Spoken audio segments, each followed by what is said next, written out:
But when we talk about women's HRT as far as the sex steroids, right, we have to balance the three. Now, it's I don't know. I've gotten really good at it. It's not that hard for me. Okay, I can see so how it's it would be really, more it's not convoluted. quite as complicated as other people might think. Like it's Like okay. there's certain levels that I shoot for in the beginning, right? It's not about putting everybody on a inside of a box and putting them in a certain range or on a specific protocol or on a certain dosage, right? Now there's starting dosages that we use. It's all a game of adjustments. It's about developing a methodology to figure out what yields the best results for each individual, right? Everybody's different. I could give the same protocol to 1,000 different people, whether it be men or women. I'm going to have 1,000 different results, Wow. right? So it's Okay. about, I have to see first, I can give, if you're new to it and I don't have any data from you using anything before, it's about starting off in a simple, moderate protocol, seeing how you react and making adjustments based on how you're reacting. It's a game of adjustments.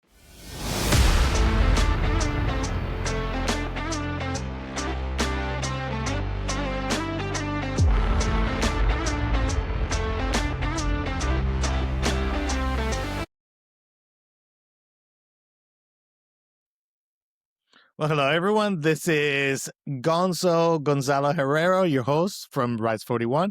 And today I have a very, very special guest. I'm very excited actually to have him on, Mr. Ryan Root. And Ryan, just to give context to those of you who may not be familiar with Ryan, a few of you might be familiar with Ryan.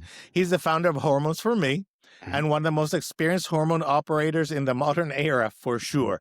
He's known for his deep real-world understanding of anabolic steroids, TRT, and HRT. And Ryan built his expertise long before hormone optimization was mainstream, which is kind of now, right? It's starting to become mainstream. But Ryan's been in this game for a long, long time. He's seen firsthand what works, what doesn't work, what fails, what destroys people when done wrong. And today he bridges the gap between that underground knowledge and experience and legitimate medical hormone therapy. He bridges that perfectly, helping men and women optimize their health, performance, and quality of life through smarter protocols, honest education, and zero sugar coating. And with that, Ryan, welcome. Well, thank you. Thank you very much. I appreciate it. That was a really, really well done introduction. I appreciate it. Hey, we do what we can here. Yeah. So first, let's set the stage. If you don't mind, give us a quick bio on how you ended up having HormonesForMe, which is now available, if I understood correctly, in all 50 states, correct? Yep. So please go ahead. Tell us about how you got here. Well, thank you. First, I would like to say thank you for what you do too, as well. Your content really helps people. I've done some podcasts with you, and it's always a pleasure to Thank you. Do some thinking and some thought leadership with you. So thank you for what you do. What you're doing is helping people, and everybody does appreciate it. Okay, so getting into it, I'll try to keep it short. In my earlier podcasts, I go way too deep on this part, and I end up taking up the whole podcast. So I'll try to keep it really short. It started when I've had low testosterone my whole life, right? I now know that I exhibited all the symptoms of low testosterone even as a teenager. I didn't mature like my peers. At 13 years old, I got picked on for being too skinny, and I wasn't going to have that. So I started hitting the gym at 13, and I never looked back. Now, even though I hit the gym, it helped a little bit, but I still didn't mature like my peers. I still had to put in twice the effort to get half the results of my peers. Consequently, I was depressed, fatigued, lethargic. I had to take naps every day. I got called a lazy piece of shit by adults. Wow. Because I was just tired all the time. Therefore I wasn't ambitious or motivated. And I thought, well, adults are saying this, I must just not have this life thing. I must be a lazy person. And I wish I could be better, but I'm just tired all the time. Right. And consequently I was depressed. I let myself get walked on. I was a people pleaser. So when I was in my early 20s, I went to a doctor. They wouldn't help me. They said, there's no way anybody in their early 20s can have low testosterone. We're not even going to test you. They wouldn't even test my testosterone. Wow. Even with every sign. Even with all the signs and symptoms and me talking about it, they wouldn't even test it. It's like, it's just like it lends to the ignorance, lack of education, stigmatization, demonization. That is just a foundation of the medical community and the culture. Especially, it's getting better, like you mentioned, but 15, 20 years ago, it was just awful. We'll get into more about testosterone later. It turns out it's one of the most beneficial medications in the history of medications, right? And that was lost based on we can even go into why, like, I've done a video based on all the reasons that coalesce to create this massive stigmatization and demonization, and it comes from a lot of different areas, but it's just been misinformed, right? And almost to a sense disinformation, where it seems like there's been some intentional misinterpretation or Well, to serve agendas rather manipulation. than to That's the serve word. the truth, right? Like Yeah, different people have different agendas, and those agendas, like you mentioned, coalesced into yeah, this, into the social understanding yeah. and misunderstanding Right. that we've had the last 20 years. Yeah, I mean, I think now is an interesting time because we can compare it to something that's right in our happening right now. So they flipped the food pyramid over, right? Yeah, They just yeah, flipped it on its head. Now, the people in the know have known that for 10 or 15 years. And right, the agencies now just caught up to what the most of us probably we kind of knew this, right? right. So, and the agency's just caught up with this. Now, like, there are a lot of people who are in arms about this, right? And it's kind of crazy because we've known that, yes, this is the correct way to do it for a long time now. But it just kind of shows you the zeitgeist, the ethos of an era. It takes a long time to change and get through, right? Right. And it's also, another thing that people have to realize is that a lot of the information we see are driven by agendas that you don't see. Yeah. So for example, like the milk lobby and the corn Yep. lobby and so forth, they have let's face it, a financial vested interest. And it's very hard to make that argument without sounding like a conspiracy Yeah. theorist or some kind of fringe person. But when you see the logic and you Yeah. follow the money, You're absolutely right, and I consider myself specifically not a conspiracy theorist, right? But when you lay out all these facts, it's really hard not to point to exactly what you're talking about. I mean, and a lot of these large food companies who profit off all these pure processed foods and purified sugars and everything, they profit off of the food pyramid the way we had it. So just like you said, I mean, they fund lobby groups or they fund Congress. It's just like you can see how easy it would be to manipulate all of this. And the same thing has happened with testosterone, right? So we've known, like those of us in the know have known for a long time, and that that that testosterone is massively beneficial. Now, I think where a lot of people are still slightly there's a certain cognitive dissonance, right? You've been inculcated with this one idea, this one ideal for so long that when we say actually it's the complete opposite, it's really hard for people to wrap their heads around that.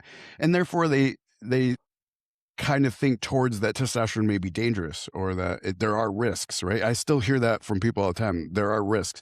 What I want to say and I want to make this clear that testosterone done in therapeutic doses is not, there are no risks whatsoever. None. Only right. benefits. Zero risks. And you can still hear doctors, even though we've proven, right, like through studies, through there's so much data that proves that there's massive benefits and we actually reverse disease states and reverse metabolic disorder. They still say, well, just so you know the risks. And no, what risks? Where are the risks? Because every single risk factor has been debunked. Cardiovascular disease, debunked. In fact, it's cardioprotective. Prostate cancer, debunked. In fact, it protects against some forms of advanced prostate cancer. Right? So there's no other risk factors. There's nothing else. Right. And we're talking about therapeutic doses. That's the other thing that people have to understand, And that we're trying to replicate what your body should in a yeah, healthy state that's be right. doing already. That's right. Which again, we don't punish other people. We don't punish diabetics for not creating enough insulin. Yeah, You that's know, right. Or why if would you we have, punish like men for not yeah, creating enough testosterone? if you're not producing the right amount of thyroid, we give you thyroid medication. Right. If you're not producing the right amount of insulin because you're diabetic, we give you insulin, right? If you're not producing this testosterone, we say, screw you. You're just live your life of despair and we're Yeah. not going to help you. Like it's Just just deal doesn't with it. make any sense.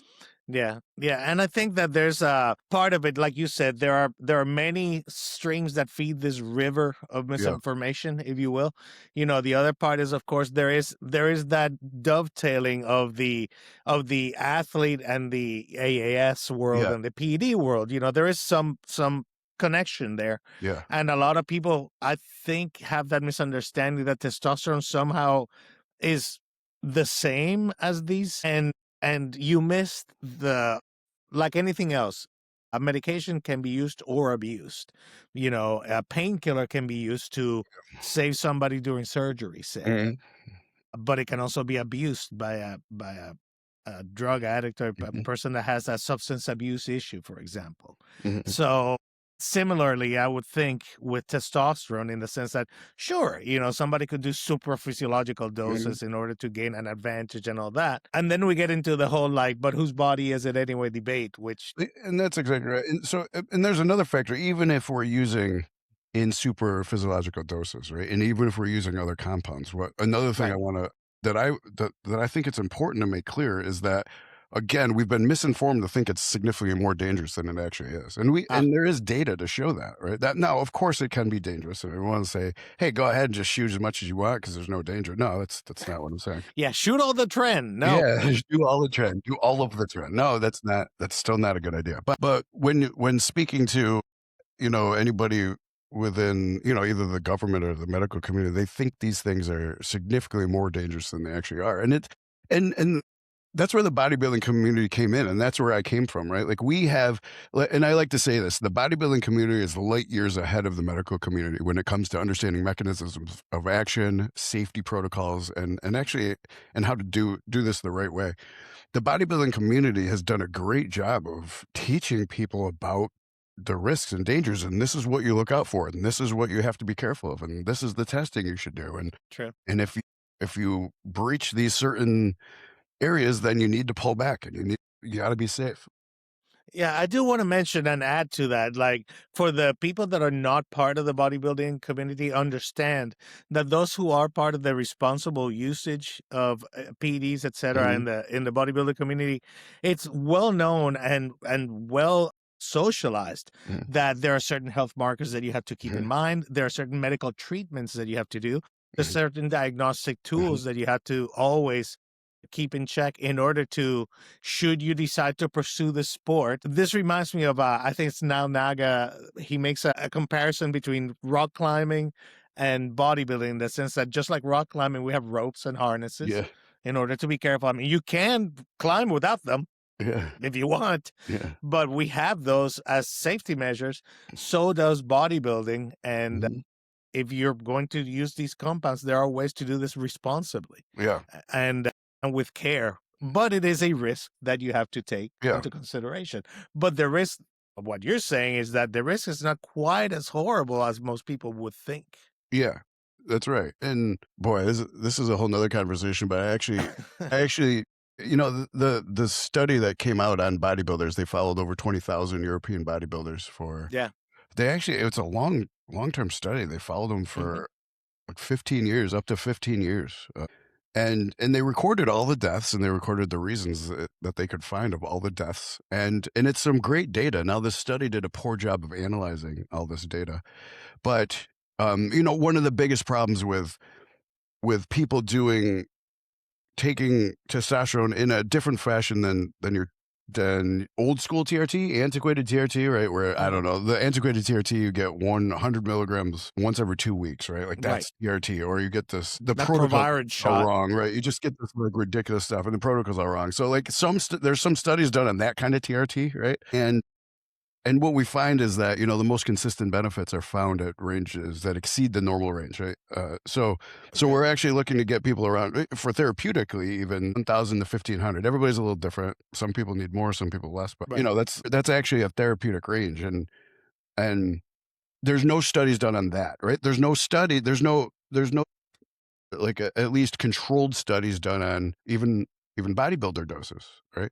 Right. And that's what we're missing, and that's what we need because that just leaves room for all this question. Well, we don't know what could happen. Well, we do because people have been taking bodybuilder doses, and that's the world that I came from, right? Right. For Is decades now. I Yeah, mean, for decades decades. I've been watching people and I've read about people who've been doing this for 60 years. Right. So Right. I mean, there's a lot of data out there, and I think one of the problems is the medical community refuses to acknowledge all this data. Like nobody's asked me, not one medical professional said, "Hey, what happens when people take this stuff?" But they should because I have an immense, vast treasure trove of data just in my head, Right. alone some of the recorded data we have with our patients and everything, right? So I mean, there's data that they just refuse to acknowledge. so the data taken from that study, right? The problem is that, like I said, the problem has always been there's no control group, right?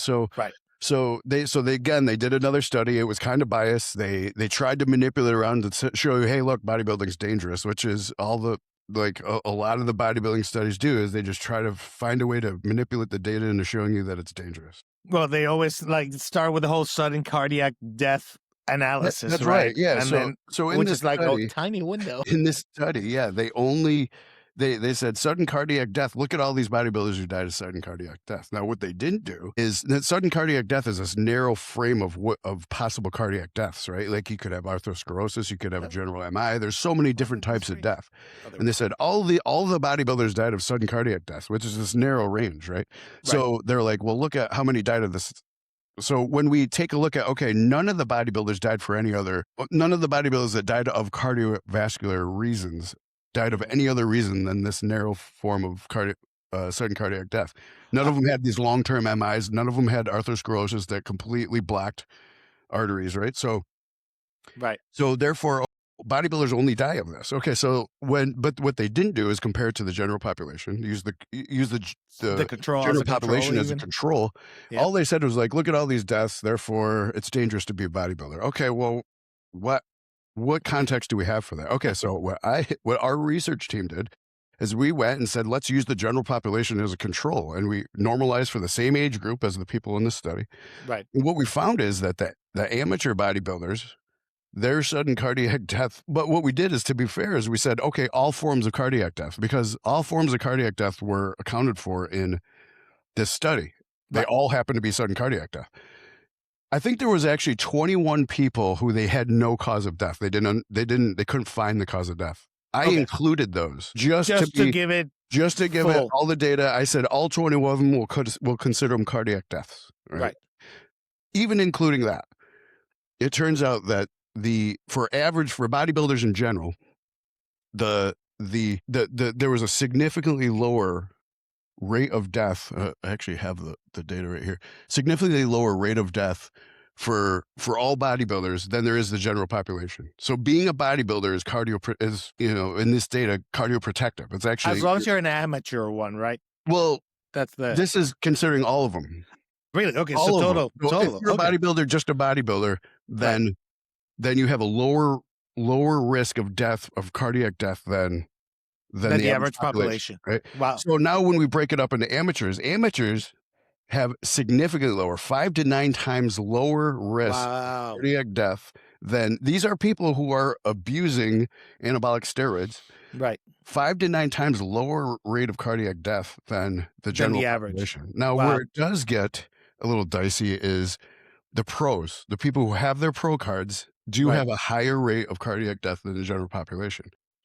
But that would follow because those folks are probably exposed for a longer time. They train harder. Duration And duration also of extreme dieting, yeah, carrying the that much muscle stressors for that long a period of time, and using diuretics, dehydrating yourself, like for all of sure. those things. And if you notice, the deaths are usually circled around their stages, their stage time. So it's either peak week leading up or just after a show is when most of the deaths happen. And Which is when most stressors are that's all when in place. that's Right. exactly. So most of the deaths occur when you're going to be stressed during those shows. So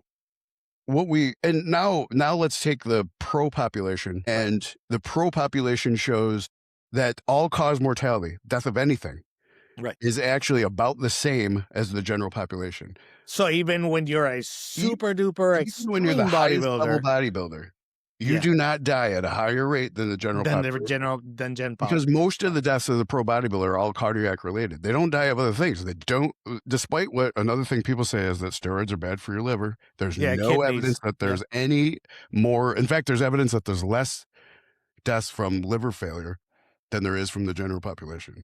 Yeah. General population probably drinks more. Yeah, right. Well, yeah, right. Whatever it is, but for amateurs, the bodybuilding lifestyle is significantly protective, right? No, so now when Okay. we look at all cause mortality with the amateur bodybuilding population and the general population, it's significant. It's like 9 times lower risk of death from all cause mortality in the Wow. amateur bodybuilding. The bodybuilding lifestyle, even these people doing abusive doses of anabolic steroids, Still it's better off. significantly protective. It's like when you analyze the data in the right way, it's just it's actually shocking.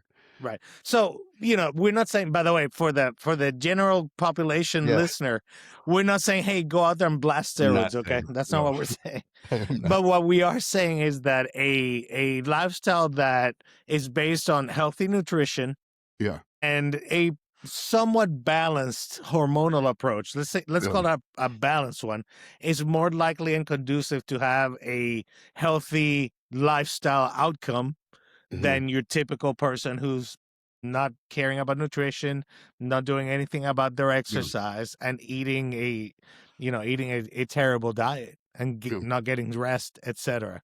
So, the bodybuilding population values those things. In order to be a bodybuilder, yeah, you have to do those things. yeah, So that already kind of sets a baseline. I think that's what we're getting at. yeah, There's a baseline of health, even when you add in, these compounds and et yeah. cetera.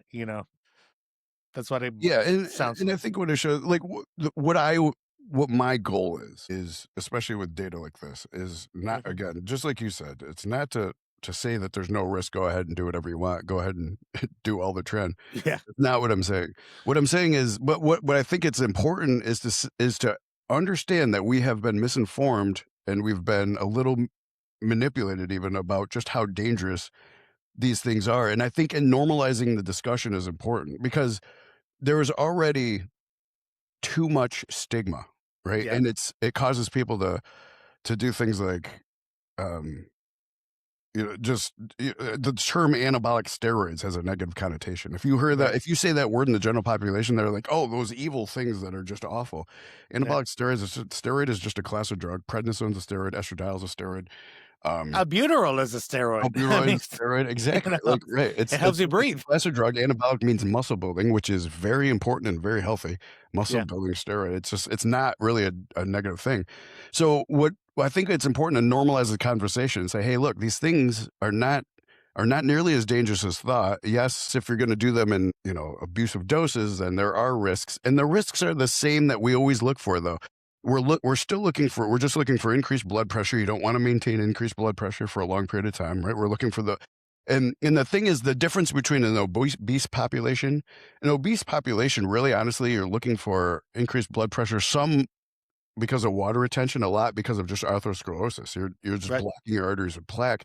That increases blood pressure, and then, obviously stopping the blood flow will cause a heart attack, right, over time. In people who abuse hormones, like your blood pressure can increase, it can put a lot of pressure on your heart from just the massive water retention, right? And, uh, Right. and, um, and symptoms of hypertension, like, increased hematocrit, like, all these things can put a lot of pressure on your heart, but one way or another, we're still looking for increased pressure on the heart, that we're looking to relieve and make sure that the pressure on the heart is normalized, and so we do that by keeping an eye on blood pressure, heart rate, and we do wanna do, some of these, like, CACs or soft plaque, if we can do those are becoming more affordable now, so Yeah. Let's talk about markers that the typical person might not be familiar with to maybe yeah. start asking their doctor, Yeah. like things to take a look at, so we're talking like a CBC panels, for example. Yeah, right, so Okay. yeah. So some of the markers would be like,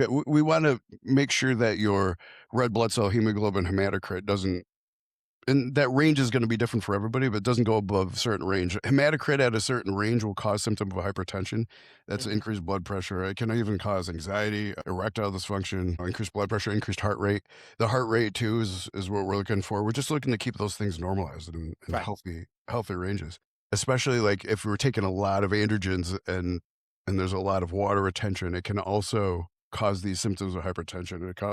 But you'll notice it again through blood pressure and heart rate. Your heart Right. rate jumps up to and sustains at 90, it's probably not good to be there. Yeah. Uh, Done for an extended period of time, right, not for an for extended sure. period of time, right? If your blood pressure, you just wanna keep it under control, Yeah. right? And that's all Absolutely. we're really looking for, and there's tests too, like, there's certain tests that we can do. I just wrote these down.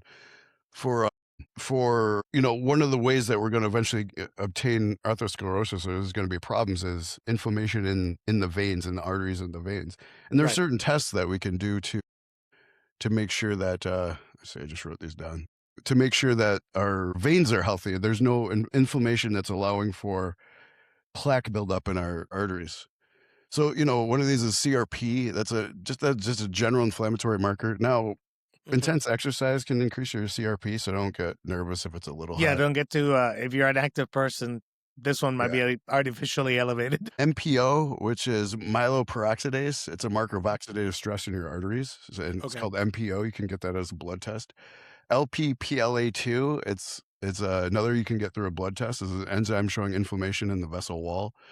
Creatinine ratio, it can show you Mhm. early signs of blood vessel damage, right? So Okay. these are all just blood tests that you can add to your blood test and see, Right, and how you are can my request arteries? your doctor to add these to their Mhm. when they do a lab panel, right? These are not uncommon in any way, shape, or form. You just need to know what you're asking for. Yeah, well, general practitioner isn't gonna test for these, honestly, Right, but unless you ask them. you would have to Yeah, ask him to and tell him why, but, yeah, or do the concierge service, which we do have now in the States. There's services where you yeah, can pay out of pocket yep, and do this yourself, so yeah, yeah, that's right, yeah, and then the CACs are becoming more affordable, so getting the right. CAC, like, every 5 years is probably a good idea. They have soft plaque analysis now too, Oh, nice, okay. so you can look at the problem with just the CAC is it's the calcified, plaque, and that doesn't Mhm. give you an idea of is there soft plaque that's still building up, but you can get them both now, so Right, then that's like a clear picture of how much buildup is there in my arteries. right. And the other thing is, like, if I understand correctly, like, nowadays, we have procedures where we can improve that situation, right? If uh, assuming you catch it early, or at Mhm. least you're aware, right? Like, there are certain things you can do to at least make it not worse, if Yeah, anything right, else, right, and right? if you notice that you're starting to build up too much, yeah, there's interventions that we can. Okay, so but the first step is to know that that's even Right, necessary, because if you don't know, yeah, it'll be too late by the yeah, time you catch it. So and other than that, it's a lot simpler than people think. It's maintaining the symptoms of hypertension, maintaining blood pressure, and maintaining heart rate, and yeah, and making sure that your arteries are clear. That's pretty much it. absolutely. So Ryan, let me ask you. This comes from my wife. My Oh, wife was the one who asked me, like, "Hey, when you talk to Ryan, yeah. talk about this." So for the longest time, there was for women specifically. Mhm. It's been kind of like a big boogaboo problem about hormonal balance, especially during perimenopause, menopause, etc. There was that big, for example, my wife for the longest time was told by her physicians that hormone therapy Mhm. could potentially cause cancer Mhm. risk in women. And there's been women that have been living this story or this lie for the last, what, 20 years. Women who are probably in Billions their 40s and worldwide. 50s, right? Billions Worldwide. worldwide. And there are probably millions of women that have suffered needlessly because of this, if not even, heaven forbid, Well, died. worldwide, billions over the last 20 years. Billions of women who have suffered needlessly, Yeah, and in the can United you States comment alone, on this? there's Can you expand on hundreds of this? millions. Yeah, yeah, I would love it if you could explain what we're talking about to the Yeah, general population who may not be aware sure. of this study and I think it all came from one flawed One study, right? friggin' study. One. One. So, The yeah, Women's Health so Initiative of 2002 showed uh-huh. manipulatively that there was a potential increased risk in the rate of certain forms of cancer from women's HRT, and this was just and, of course, it comes down to the type of estrogens that they were using, which were not bi or the type of they were using estrogen and a progestin, right? That Mhm. that is not bioidentical, right? Okay. And it really wasn't only that. It was also well, that was part of the problem, but they also inflated the risk. So this is how they worded it. Now, when the exact numbers are not important, what I wanna do is just give you a picture. This is exactly like what they did, right? So there was the risk of cancer in the control group was about 5 out of 10,000, right? Okay. 5 out of 10,000, low Right. number. The risk of people in the group who took HRT, these aren't the exact numbers. I'm giving you an Right. example Like a because it gets a range. little complicated, so to make it easier to understand, I'm just gonna kinda make up these numbers. It was around these numbers, though. It's about around these numbers, but I'm making it easier than it really was. The risk of cancer in the HRT group, now mind you, this was the group that was using, especially a progesterone that's synthetic, right? So it Right. wasn't bioidentical, right? And that can cause some problems too. Right. The risk of cancer in this HRT group with synthetic progestin was, say, 8 out of 10,000. Right. Now, when you any scientist will tell you that's not statistically significant. It's not, it's only 5 out of 10,000. There's 3 more out of 10,000 people. It's not Right. statistically significant. You know what this study did is it said, wow, there's a 33% increase in the risk of cancer. I got you. 33%, they said. And everybody Right. goes, 33%, that's When you put crazy. it that way, it sounds horrible. Yeah, Right. and that's the manipulative techniques that they used. And plus, there was just other manipulations with the study. It was categorically just an awfully run study that, and this is another reason, like it really looks like there was intention behind this because it was so bad, Right. so poorly run, so manipulative. So within a few years, and this is where it all came from. So now the once the results of the study came out, it was promulgated to the whole world, the Health Organization. It systematically reduced the amount of HRT in the media about 50% throughout the world. And then in the Wow. aggregate, because new people coming into menopause were Right. not They're not getting getting the treatment of any kind. in the aggregate, it was about a 90% reduction in possible HRT. Wow. Now now again, so within a few years, just by 2007 or 2008, Women's Health Initiative was widely discredited. The original authors had already retracted some of their statements because they caught so much flack for putting out such a poor study. Right. And those retractions and the discrediting were never promulgated like the original study. Of So we course. knew by 2008 that this was a garbage study and that it was false. It took till 2025 and because of this, the FDA put a black box warning on women's HRT saying it could increase the risk of cancer. Right. Took till 2025 for everybody to get their heads out of their ass and say, wow, actually, HRT, there's plenty of studies that show not only no increase of risk of cancer, but but but it's protective of some forms of cancer. There's a Right. reduced risk of many forms of types of cancer and no global increased risk of any one type of cancer.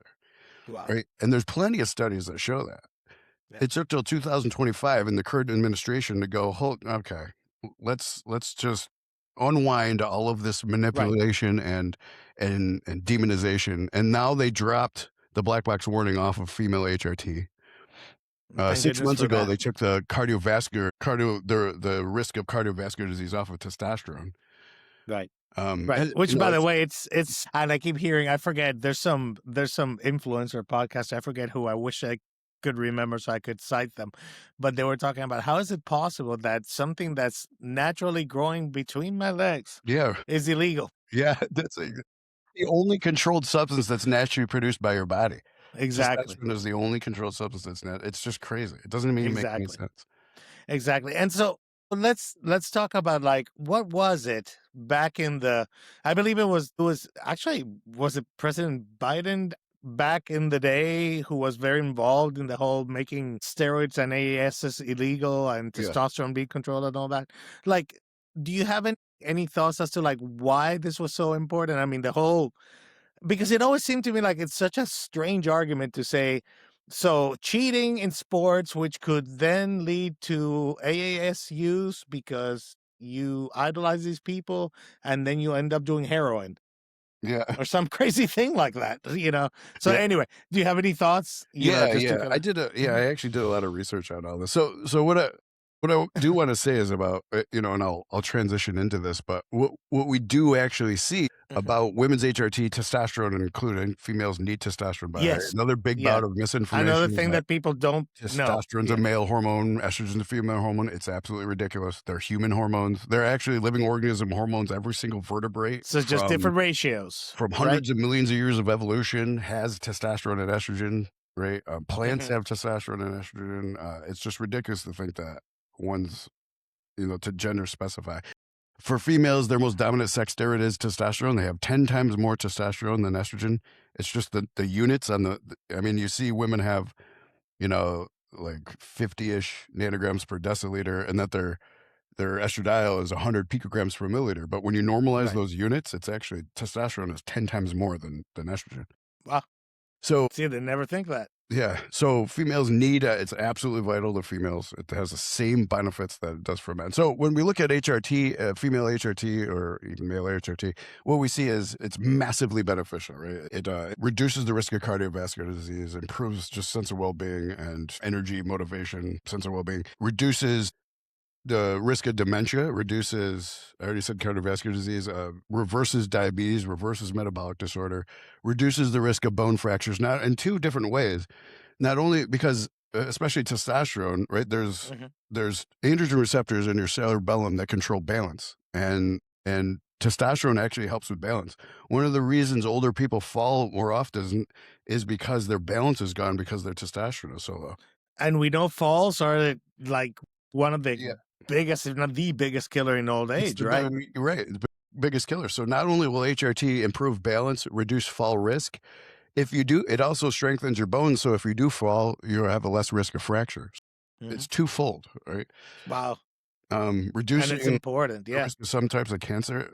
HRT is one of the most beneficial medications in the history of medications. So let me ask you while we're still, before we Yeah. go off into another subject, HRT for women. My understanding is that it might be a little bit more subtle and or complicated than with men. Is that an accurate thought? Or Only because we have to balance 3, right? okay, Or, we look at cortisol, we look at thyroid too, so, okay. depending. But when we talk about women's HRT as far as the sex steroids, right, Hmm. we have to balance the 3. Now, it's, I don't know, I've gotten really good at it. It's not that hard for me. Okay, I can so see how it's it would be really more it's not convoluted. quite as complicated as other people might think. I You know, like it's like okay, there's certain levels that I shoot for in the beginning, right? It's not right, about putting everybody on a inside a box and putting them in a certain range or on a specific protocol or on a certain dosage, right? Now right, there's starting dosages that we use. It's all a game of adjustments. It's about developing a methodology to figure out what yields the best results for each individual, right? right. Everybody's different. I could give the same protocol to 1,000 different people, whether it be men or women. I'm going to have 1,000 different results, Wow. right? So it's Okay. about I have to see first. I can give if you're new to it and I don't have any data from you using anything before. It's about starting off in a simple, moderate protocol, seeing how you react, and making adjustments based on how you're reacting. It's a game of adjustments. So like we tend to shoot for testosterone. Believe it or not, like we understand how arbitrary these ranges are. So believe it or not, for females, we like to see them at 2 to 5 times the normal range. Right. Okay. Just to So which start and kind of start getting a baseline of where they're at and so Yeah, on. yeah. Most Okay. females feel best with a testosterone range of 100 to 300 nanograms per deciliter. Again, Okay. that's a generalization. Some lower, some you actually even need more. Right. But we'll start to kind of shoot for the lower end of that, see how people feel, and then slowly just titrate up until we've resolved symptoms of this hormone deficiency. Right? You just touched on something that I think a lot of people may not be aware of. I want to explicitly put it out there. Part of the therapy of the value of the therapy is the subjective piece, which is the how you feel, Hmm. the symptoms, which a lot of people think, it's just numbers. And it's not. It's Yeah, not just not at numbers at all. all. Because I might feel a certain way at 1,000, versus somebody else at 1,000. I That's might feel absolutely, perfect. Somebody else might feel like I'm still lethargic. it's absolutely correct. So it's It's important completely for people to know subjective, and that. you don't know Yeah. how many times I have to tell people to stop worrying about the damn numbers.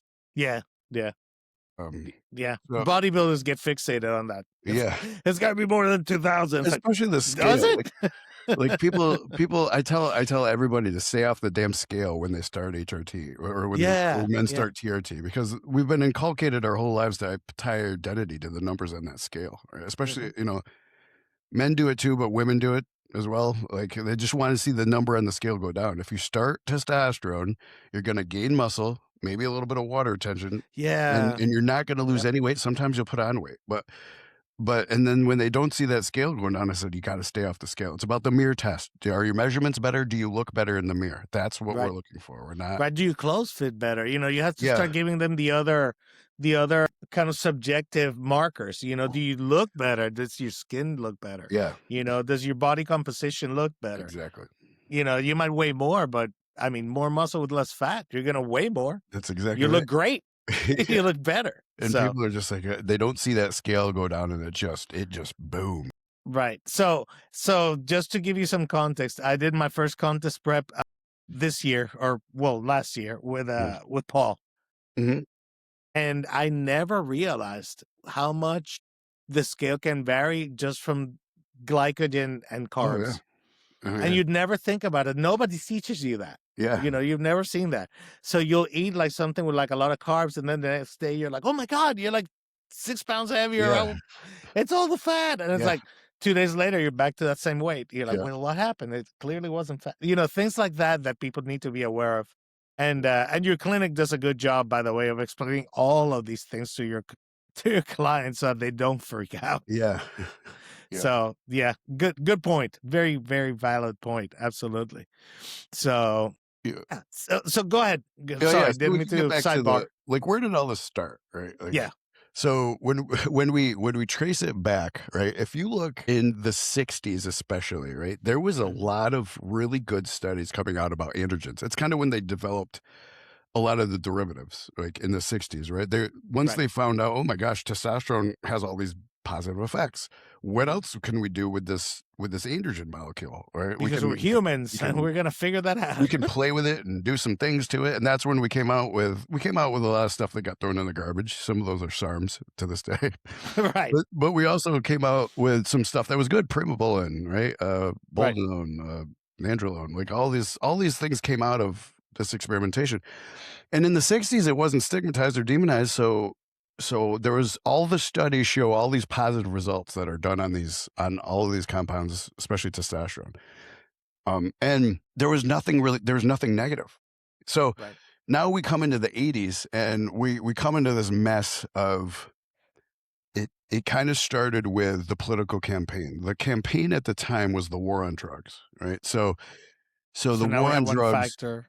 Yeah, Okay. the war on drugs, it's the old classical political technique, right? Make the people afraid of something and offer a solution to it, right? And I don't Sure. know if you remember in the early '90s, like George, it started with Reagan, the Reagan era, Nancy Reagan, right? The war on drugs. She Yeah, don't started say the war on no. drugs, right? Or just Yeah, say no, just just say say no. no. Don't say Yeah. no. Don't say no. Yeah. Don't say no. Ouch. Woo!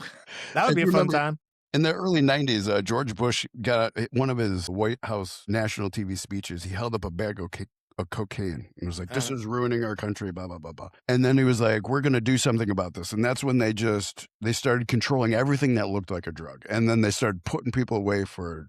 They increased the sentences, filled up the prisons. Yeah, I remember. I actually Right? remember. I was a young man at the Yeah, time, and like I was a yeah, teen in the mid '80s. So yeah. yeah, They started controlling everything that looked like a drug, right? And testosterone fell into could that. look like a drug. And now, mind you, so it was that combined with it was the era of the concern with cheating on sports. It started with Ben Right. Johnson in the Olympics, right? Oh yeah. Remember when Ben Johnson for Canada beat everybody, including the United States hopeful Carl, what was his name? Carl something. Carl Carl Lewis. Lewis. Yeah, it was Carl Yeah. Lewis. Yeah. Yeah, Ben Johnson. And then they tested Ben Johnson after he won in the Olympics. It was the I don't know, track, right? Yeah. Yeah. It was some track event or something. Yeah, But and yeah, he tested positive for Winstrol, right? So Winstrol Winstrol, of yeah. all the I things know of all the things, right? But he tested cocaine. positive for Winstrol. So, Yeah. so that ignited this massive, I don't know, just I guess questioning into controversy it, and firestorm. then cheating started coming out of it, and then that tailed into the baseball. So now we have Right. what was more exciting? I haven't watched baseball since then, right? Barry Yeah. Bonds, Sammy Sosa, slugging it Yeah. out. How many home runs could these two monsters hit? It was exciting. I Everybody was remember that. excited. Yeah. It was steroids. Baseball was way better with steroids. I haven't watched since then. But it was a super exciting. And then Yeah. it comes out, oh my gosh, these guys are doing steroids, right? So now it's Yeah. cheating. So it's cheating in baseball. So now Congress has these panels Mhm. about steroids in baseball. What the hell does Congress have to do with baseball?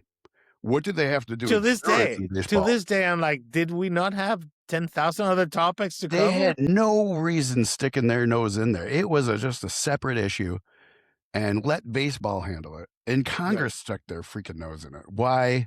this is more of what starts to look like there is something going on here because it made no sense. They had no business being in there, but they did. So they did all these panels and everybody testified and then so Joe Biden led the charge, right? Hmm. Now, mind you, at the time, the American Medical Association, the FDA, and even the DEA suggested to Congress that they do not control testosterone because it doesn't meet the typical standard of a controlled substance, Right. which requires a certain addictive level, and it said it doesn't meet these standards. So they recommended it not be controlled.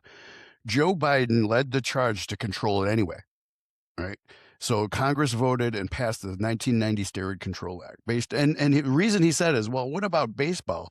Like, we don't know. What, are people not going to show up anymore? So Joe Biden and the rest of Congress, and if you look at these douches, they've all never seen a gym or any testosterone a day in their Yeah, they life. look They all really need it. jacked. Every last one of them. Yeah, and Joe Biden now has dementia, right? So Yeah, maybe he should have taken I testosterone. should have taken the tea. Yep.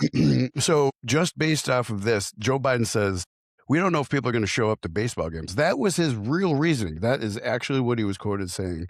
So we got to stop this stuff in sports. So Unbelievable. him and the rest of Congress decided to stigmatize, demonize, control, which makes it difficult, if not impossible, to research one of the most beneficial medications in the history of medications based on whether or not people would go to baseball games or not. Right. Freaking And crazy. this is where we started in the 90s. Yes. So And then, here we are in the yeah, 20s. every study that came out on testosterone or anabolic steroids had a negative bias twist to it. Sure. From Sure. the late 80s all the way to about 2017-ish. Besides this, that in that bodybuilder study I saw Hmm. that we were talking about earlier, that has a negative bias to it too. And I actually haven't seen one with a negative bias in a while, but that one does too. Up until about 2017-ish, and then the studies start getting positive again. Right. So now Interesting. anything that came out around 218-ish, 2008 on, there's a ton of positive studies about testosterone again. What happened in that period? Well, I mean, I'm not a conspiracy theorist, but why would all of these massively biased scientists, researchers there's a meme that comes out that's just really funny. It says 99% of researchers agree with whoever's funding them. Yeah. So, I like, mean, why is there all these and if you read the studies that are really biased, you're like, this is not how it is at all. Like, mhm. this is like facile looks and understanding at Yeah. And these cherry compounds picking and what and data massaging. it's exactly right. And so why was it during this period, unless there was specific incentivization for these people to write these really biased studies. There was one of the studies that was so bad that when it was looked over and discredited, it was due to a math error, right? There was one of them. This one was on clotting, right? It was on Okay. is there an increased risk of clotting? Try to remember if it was that or cardiovascular disease. It may have been cardiovascular disease, actually.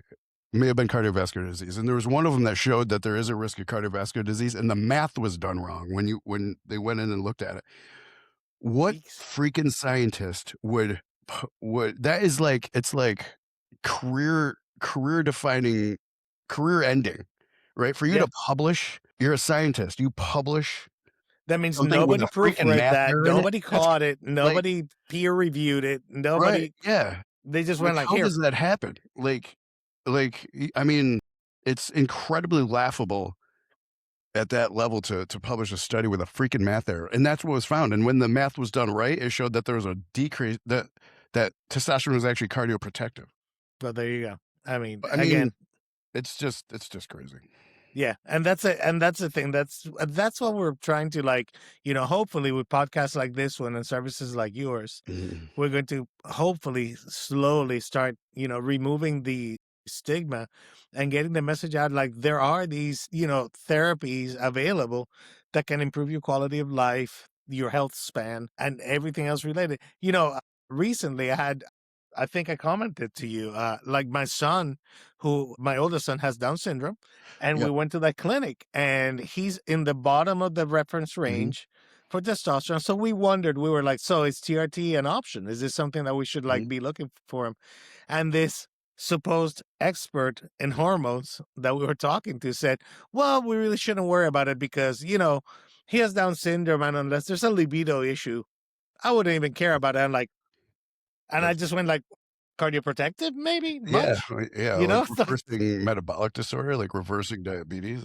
he already has like a slow thyroid, which who knows? There may be some linkage there, Yeah, possibly.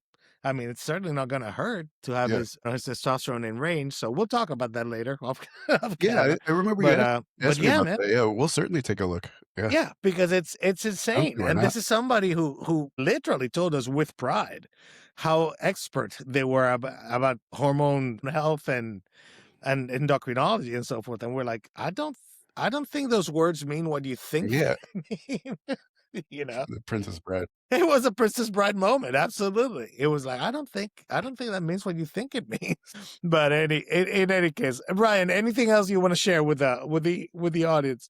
You know what? Since we're coming up on the hour and I don't Yeah. want to abuse your time, sir. You know what I Go ahead. realized is that I never finished the story in the beginning. Do you want me to finish it? And then you Finish could it. actually Yeah, put by this all part in means. the beginning. Maybe you could I don't know if you edit it. No, no, no, no. We'll just let it ride. Let it be a stream of consciousness. I Okay. love this. It was yeah, I got totally sidetracked. That's okay. Go So ahead. let me just go yeah, I'll just do it quick. Where was it? So young, 23, nobody would help me. So I took my health into my own hands. I started taking testosterone at 23. Okay, on your 20 own. 23 years old. I took a very low dose. I just took 1 milliliter of Sustanon a week and 10 milligrams of D-bol a day. Now, I hyper responded.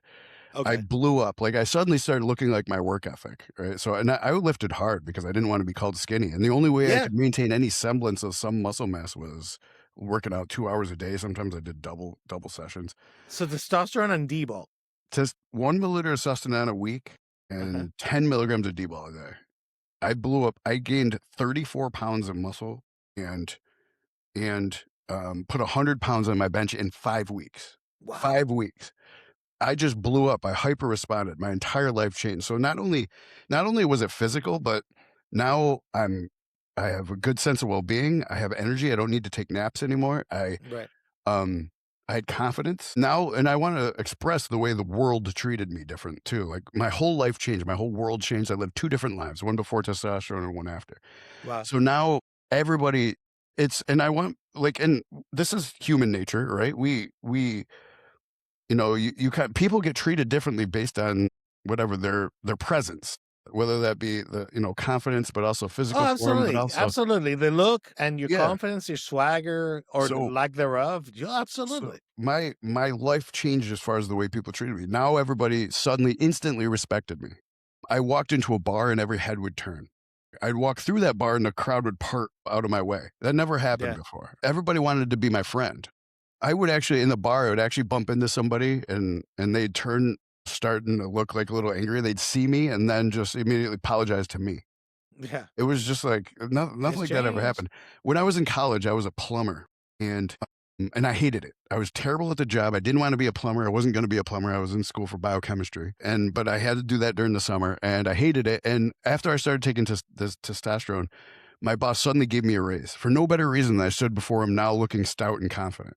I just got a raise just because of that. Just a I wasn't good change. at my job. So Wow. so the world just treated me different, right? And that's another thing I want to express. Like and again, like brain fog gone, energy. I didn't have to nap anymore. Sense of well-being. I felt great. So then I happened to be in school for biochemistry at the time, so I had to learn what is going on here. Why is this helping me so much? And most of all, why is nobody talking about this? So I tailored my degree to the study of hormones. Like I was able to take some classes to be honest with you. There's not a lot in school that teaches you about hormones, which is Right. why you know, in medical school, they don't teach about it either. They don't teach about testosterone. It's not in their curriculum, which is why they don't understand it. And the little information they do learn is antiquated notions and dogma from decades ago, right? So it's, you know, Right. that's one of the reasons for the stigmatization. Anyway, so I started reading voraciously on my own. I couldn't put the information down. Why most kids my age were, you know, when I stopped playing video games too, was when I started taking testosterone. Like I played video games all the Interesting. time. When I started, like I just wanted to do better in real life, right? And like Yeah. I never really picked up a video game after I started taking testosterone. Like, You didn't need that fake dopamine hit. Yeah. my dopamine Exactly. was coming from real life accomplishments, right? It was kinda crazy. I never realized that till somebody talked to me about how they didn't play video games. And then I thought about it. I'm like, oh my God, I stopped playing video games when I started taking testosterone. And so, like, well, most kids came home from college and played video games. I couldn't wait to come home and study hormones. So I just read voraciously. I couldn't put it down. Every second that I could, I was just reading. And I got pretty good at helping people. So other people came to me, they saw the dramatic improvement in my quality of life, and they asked me, like, how did you do that? I said, well, let me show you. So to do this, I had to like start providing people with testosterone. You have to do it in the black market, especially 20 Especially over back 20 then. years ago when I was doing this. It was not easy to get, and it was also the medical community wasn't going to help anybody at all. Right. So I started nailing down supply chains. I figured out how to get this. I got my prices better. And I started helping people. And when I got the respect, admiration, and gratitude from people for helping them, that gave me a dose response, dopamine, oxytocin, serotonin, endorphins, right? And that drove a Sure. passion. So now I finally found my niche. Like, I'm good at this. Like, I can help people. I can be a benefactor to society. Hmm. And I finally found my calling. Like, and I would just every day I just dove into it. So now one of my clients told me about this online source forum, right? And they said Uh-huh. there's this online source forum says that you actually have better prices than them and you have more knowledge than any of these guys do on there. I think you should go check it out. You do well in there. So naturally I went, I researched. It was an arduous Hmm. process, but I actually eventually became a source on this forum. And then but I was one out of 1,000 sources. So how can I stick out, right? So Right. I just implemented some pretty simple business practices that nobody else was doing at that time. And when I went into this, right, I was only a lab tech in a local emergency room. I only made like $270 a week. The only reason I wasn't homeless, the reason I could afford a place to live is because I lived with my grandma at the time, right? Wow.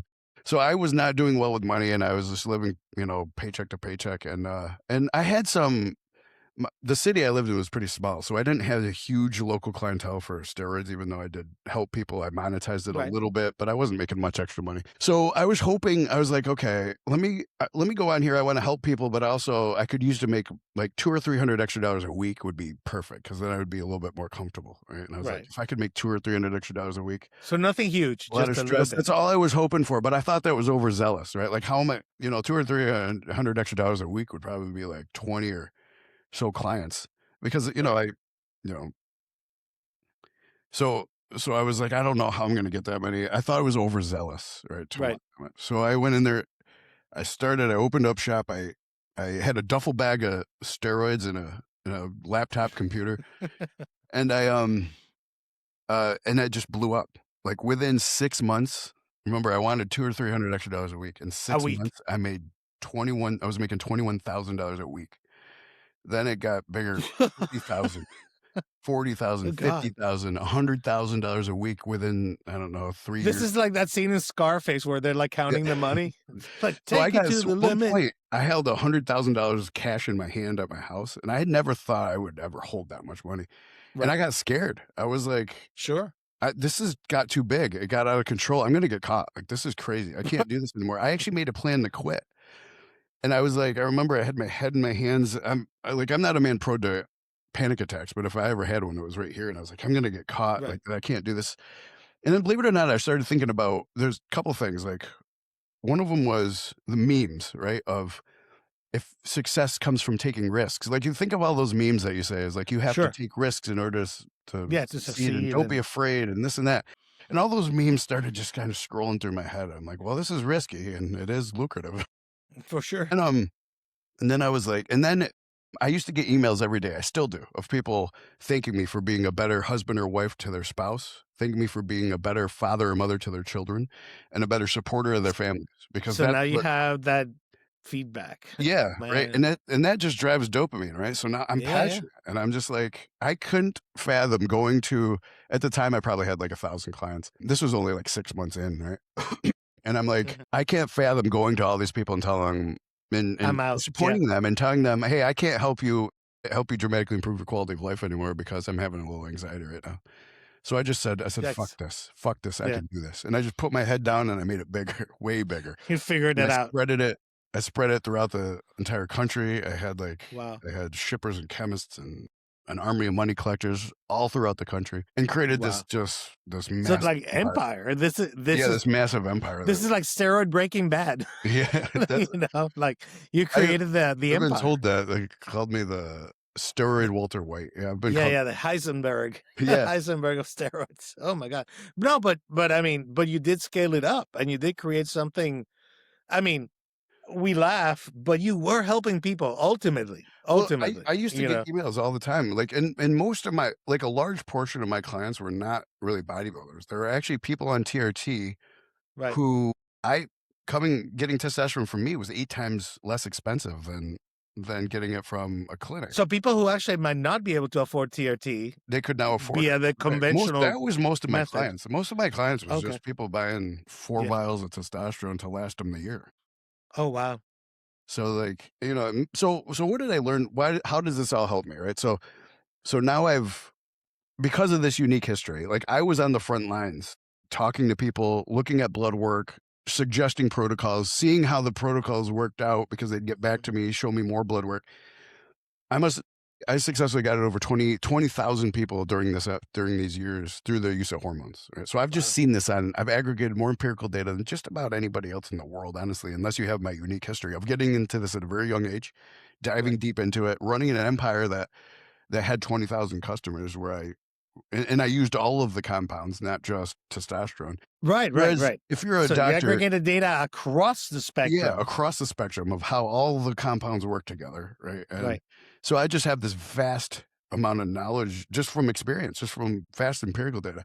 If you're a provider, you go to medical school, you don't learn about testosterone. It's demonized and stigmatized, so you hardly use it.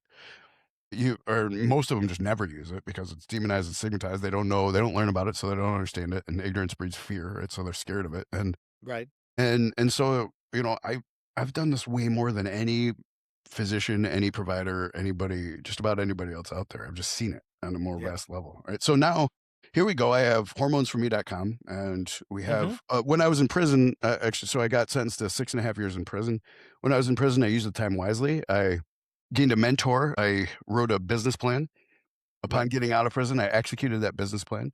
And now my partner and I own hormonesforme.com and we have Dope Martian too, which is going to be a Dope Martian podcast, which is going to have dialed in optimization products and services. We have 50 state coverage. We have Wow. knowledge. I get to choose the providers that we partner with, ones that share my vision and how to do this. So ultimately, the providers prescribe the medications. They have the final say, but they do understand our vision and how to do this. So we align that way, and I'm able to pick these providers. We have genetic testing. We gonna have all these dialed in supplement optimization supplements coming out that are created specifically for hormone optimization. We're gonna have other products. The genetic testing, we have SG Analytics, which is the largest AI firm in the world. Oh wow. They're creating a machine learning artificial intelligence for us that's going to, and we're able to fill it with data points. So we Right. fill it with hundreds of thousands of people's blood work, the hormone protocols they've done, and what their blood work looks like afterwards. We've filled it with our chief medical officer and my data on how to run protocols. And it's got hundreds of thousands of data points that Oh it wow. can now use to suggest protocols from genetic testing that we do, Mm-hmm. wrap your blood work into there and wrap all of their personal history into there, and we'll be able to run it through here and just get these very precise AI high tech devices to get protocols. Wow. In the future, we're also going to have we're going to develop the SG Analytics is also helping us develop a dashboard that will take in all their devices like their Oura Ring, their Apple Watches, Yeah. all the devices that they have. It will feed the data on a real-time basis into there, and then we'll have real-time data that we'll be able to read, the people will be able to read, and we'll be able to kind of on the fly suggest, "Oh, it looks like you might need this. I can see we can see these things." So real-time data That's pretty feeding us that amazing. allow us to adjust protocols or make additions based on what we're seeing in real time. So Right. we're going to be So the if you most see advanced somebody's company resting out there. heart rate go up, it's like, we can adjust this to like That's drop right. it down and or blood pressure trend starts going up. Let's change this other thing. And amazing. Catching Wow. sleep apnea when it barely becomes a problem, right? We can see Right. Rather than when at it's a night, we can bad say, "Hey, problem. you're starting sleep apnea. Here's what we need to do." Oh, wow. Oh, wow, I that's mean, gonna that's be just one out amazing. of a whole bunch of things we can do with it, but yeah. That's incredible. I mean, that's ambitious and incredible and visionary, Yeah. if I may Thank say you. so. That's very, very visionary. Yeah, That's thank you, and exciting. we'll also have nutrition programs, so we have a registered dietitian, nutritionist working for us, and exercise specialists that will help people with protocols. Because when we get people in, there's a lot of new people coming into TRT and HRT, and Yeah. we need to explain the lifestyle that's necessary to make these real changes, so Yeah, a lot of people don't understand that yeah, it's all of these therapies and methodologies are phenomenal, but there is a lifestyle that has to be yep, kind of followed and optimized to really make these things work. yep, So you avoid the whole we see so many folks that just want to with GLP-1s, for example. We see so many folks that just shoot the GLP-1s, end up skinny fat, yep, no muscle tone, exactly right. and that it's a less than optimal health result. It's better than before, Yeah, but it's not the optimal that they could have if they follow exactly. certain principles, practices, etc. Yep, For exactly sure. correct. So that's why we wanna be the one-stop shop Yeah. and tech health tech company for bringing everything together, lifestyle, nutrition, diet, Yeah, I exercise, like it. I like it. I call it human optimization because that's yeah, what you're doing. yep, You're making that person be the hopefully optimal version of what they can be. yeah, Bringing that potential into reality, which yeah, is phenomenal. So yeah, and we're still building this, so it takes a long time to build the foundation to be able to launch all this. for So sure. we're launching it slowly, but it is happening.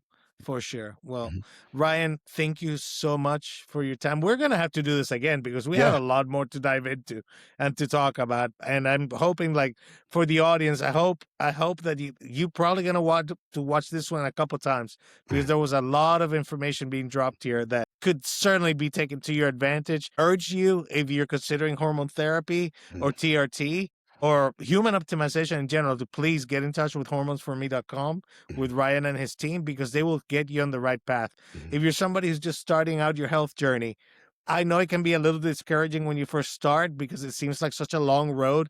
But believe me, I was 120 pounds heavier 8 years ago. My life has changed. My quality of life is 1,000 times improved. And it's thanks to things like this. mhm, So please follow through. And I'll put all the information for hormones for me.com in the notes. So click, like, subscribe, people. Put in the comments, did you like this? Do you have questions for Ryan? Do you have questions for me or mhm. for us?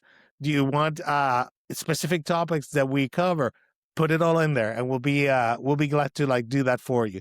So with that, Ryan, it has been an amazing, amazing time with you. And please, let's Thank do you. this again sometime. Yeah, absolutely, thank you, and I would like your story on our podcast too, so let's have you on our Anytime, yeah, let's have anytime. you on Just our let me know. podcast. And we'll lay out your story about your adventure into human optimization, and we'll Absolutely. go from the Absolutely. start and I then am your at your transformation. service. So Yeah, just let sure. me know.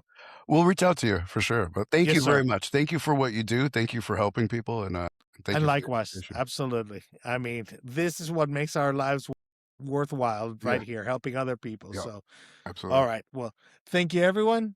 Uh, And we'll catch you on the Thanks, next everyone. one.